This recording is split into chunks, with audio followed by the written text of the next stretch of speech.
The ballroom shimmered under crystal chandeliers as the city's elite gathered for the annual Hearts of Gold charity gala. Laughter floated above the soft jazz, champagne glasses clinked, and expensive perfumes tangled in the air. At the center of it all stood Malik Johnson, the 42-year-old CEO of Novatech Industries, a global tech empire built from scratch. Dressed in a tailored black tuxedo, he was calm, composed, the picture of quiet power. Few knew the man who once grew up in a single-room apartment on the south side of Chicago now led one of the world's fastest-growing companies. Tonight wasn't about business. It was about giving back. Malik had pledged $10 million to help fund scholarships for underprivileged youth. It was his favorite night of the year. But not everyone saw it that way.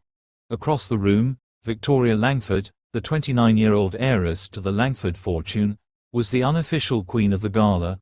Blonde, sharp, and impeccably dressed, she was known for her charity appearances and her arrogance. Her family owned several luxury brands and was about to close a $4 billion merger with Novatech. As Malik approached the dessert table to greet donors, Victoria spotted him. Her lips curved into a smirk. "Oh, look who's here," she said loudly enough for the nearby guests to hear. "The tech guy. I heard you used to deliver pizzas before you made your millions. How adorable." A few people chuckled awkwardly. Malik smiled politely, not rising to the bait. "I suppose we all start somewhere," he said softly. Victoria rolled her eyes and lifted a forkful of red velvet cake. "Well, let's see if you're still as good at serving as you were at selling." And before anyone could react, she pressed the cake against his chest, the frosting staining his crisp white shirt. Gasps rippled through the crowd. Cameras flashed. For a moment, the room went still. Malik froze, then calmly took a napkin from the table and wiped his suit. He didn't say a word. "Don't worry," Victoria laughed. "It's just a joke. Lighten up." Malik met her eyes, calm, composed, but something deeper flickered behind them. "Of course," he said, his voice steady, "a joke." He excused himself, leaving behind the murmurs and whispers. Minutes later, Victoria was still entertaining guests when her father, Charles Langford, stormed in from the conference lounge nearby. His face was pale. "Victoria," he hissed under his breath. "What did you do?" She blinked. "What do you mean?" "Malik Johnson just walked out. He terminated the merger. On the spot. $4 billion, gone."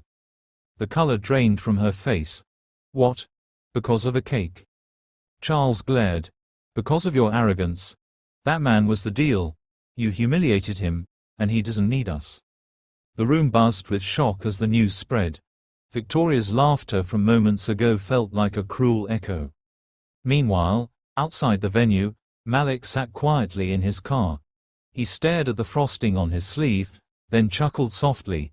Not in anger, but in reflection. He thought of every person who'd ever laughed at him, doubted him, or looked past him. But tonight wasn't about revenge. It was about dignity. As his driver pulled away, Malik made a call. "Redirect the $10 million donation," he said. "Let's send it to the Southside Youth Center instead. Real kids. Real dreams." The city lights blurred past the window as he leaned back, the chaos of the ballroom fading behind him. Inside, Victoria stood frozen among the glitter and whispers, realizing that some losses can't be measured in money.